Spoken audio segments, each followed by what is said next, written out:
Usually when we're in the classroom, I go into a lot more detail for lipoproteins, our low density lipoprotein. And remember we said when we ranked them, our kilomicrons were our smallest. Then we had our very low density lipoprotein. And then we had our low density lipoprotein and our high density lipoprotein. And we said the primary functions, and this was from the smallest here, our kilomicron with absorption, from our endothelial cell. We're looking at our lipoproteins here, and remember, they transport our triglycerides throughout the blood. And so, biggest thing, we start talking about cholesterol, and these two lipoproteins here, LDL and our HDL, they're the two that transport cholesterol through the body, okay? And a lot of times, guys, we look at it, the low density here is the bad one, and then the high density is the good one. And so in our body, we're gonna have more of the bad one than the good one. And so the thing that we look at now, we talked about Dr. Boyd and Dr. Tomlinson, and one of the key things with them, Dr. T played ball all the time, did everything he was supposed to, was super active, ate a lot healthier, and then had a cholesterol that was up in the 400s. And we had Dr. Boyd that was down here in a super, super good range at around a 170. And so when we look at a total cholesterol, a lot of times you're looking at a number of like 200 when you get stuff back.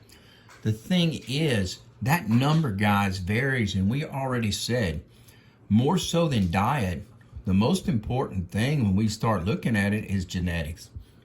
And so when we start looking about cholesterol and the things that affect it, and we talked about it briefly before, but genetics is first. The other thing that's going to come in too, and I hate to say it, but you start sitting there and that body gets a little older, is age. And so I'm considerably older than y'all are. So you're going to have a buildup of some cholesterol and some plaque on your arteries, over time. And it's just something, the longer you live, the more your body's going to break down, the more some things are going to happen within the context of your genetics. Another thing is, too, is your gender. And some males have a tendency to be a lot more prone to have a higher cholesterol typically than a female. But genetics still comes to play. So the other thing is, too, a lot of times males are going to eat more red meat, maybe not quite as healthy as a female at times. And so that becomes our problem or issue. So those are going to be our biggest factors. And then fourth on that list is going to be our diet. And so, yes, we can sit, and that's the good thing about being people versus animals. We can sit and exercise. We can change our lifestyle. We can change our diet. We can change our activity as much as we can. But the same thing with Dr. T. Tomlinson, and you had Dr. Boyd here. We still come within the context or framework of our genetics. So, biggest thing, we start talking LDL and HDL. And I'm going to throw down here a liver, because we said our liver always detoxifies everything. And then I'm going to say that we're going to be back up here at our heart, maybe our lungs, and so we've got arterial. And the thing is, guys, our LDL, we start talking about our arteries, and we said our arteries are made up of smooth muscle, which help our heart. So our heart doesn't have to work as hard. The little small deal of smooth muscle. If we look at it as a cross section there, kind of similar to our, it's not going to have the same folds that our GI tract does, our little circular folds. But what happens, guys, we have that smooth muscle. That's going to help facilitate transport of oxygen. So, the thing with these arteries and this smooth muscle here, and you hear a buildup of cholesterol on it. And what we end up with, guys, you end up with a little bit of buildup of plaque. And so what happens when we start putting this, our plaque is basically our cholesterol, bad cholesterol, we get it real high, and it causes that narrowing of the arteries. And so we talked about, I think Kleiman had to go in Took a little stress test, maybe wasn't getting quite the oxygen he needed. And come to find out, and you hear about some people, I'm sure everybody in their families heard about somebody that's had some blockage, partial blockage. And you'll hear somebody have a 30% blockage right there. Man, I've heard of people all the way up to a 70% blockage. So we're talking a lot of plaque packed up on the inside of that artery, which narrows that artery. So it decreases blood flow. And you think about arterial blood, it's decreasing oxygen to the tissues.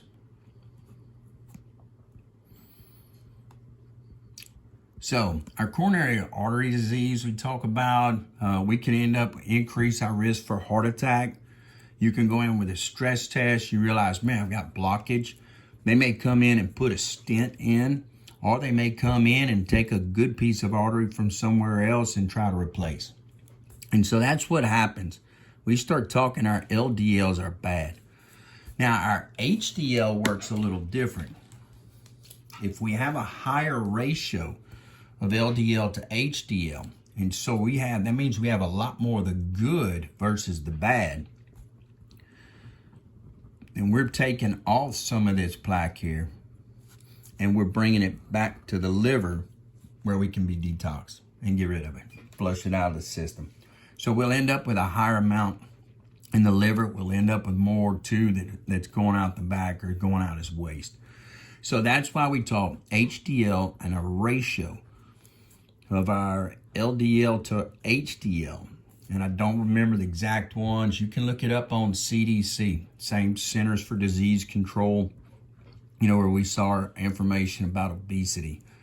But the ratio of LDL to HDL is more important than the total cholesterol, because total cholesterol is more affected by your genetics versus this ratio here tells us, do we have a whole lot more that's depositing, or do we have a whole lot more that's taking it away? I'm going to say depositing and removing.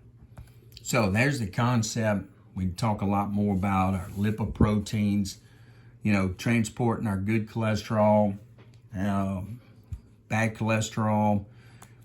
Our levels here for cholesterol are going to be predetermined by genetics. And then as we get older, we said our body gets fatter, body gets less water in it. Gender, we're not going to change that. And then diet. We'll alter our diet as we get older. So arterial and LDL cholesterol causes the deposition of plaque, just the buildup of it, which in turn narrows and restricts that. And so that's where we can end up with a heart attack. The other thing is too, if we have a big break or removal of this piece of plaque, and let's say a big chunk falls off, then we can end up too, guys, with clots, and possibly, if this goes, and then when we start talking about capillaries, and you're thinking about it, we've got arteries that are going to feed into our capillaries with oxygenated, and then we're going to have veins, venules coming into our veins. Remember our portal vein that's going to come back to the heart.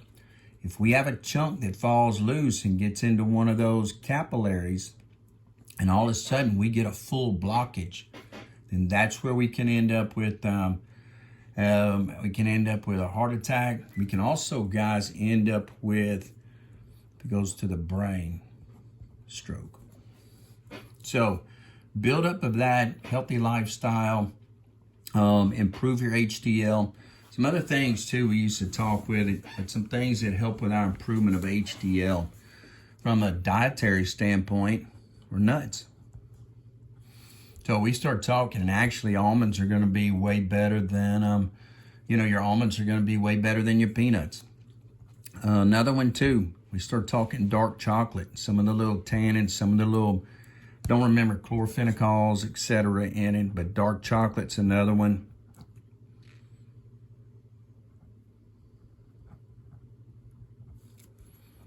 And then red wine. There's a component in red wine, a darker red wine, not a sweet, resveratrol. And sometimes, guys, they'll talk some of your blueberries and other things that have a lot more phenols in it that are antioxidants. We talked about our vitamin E. We talked about fish oil. And we can improve our level of HDL in the body.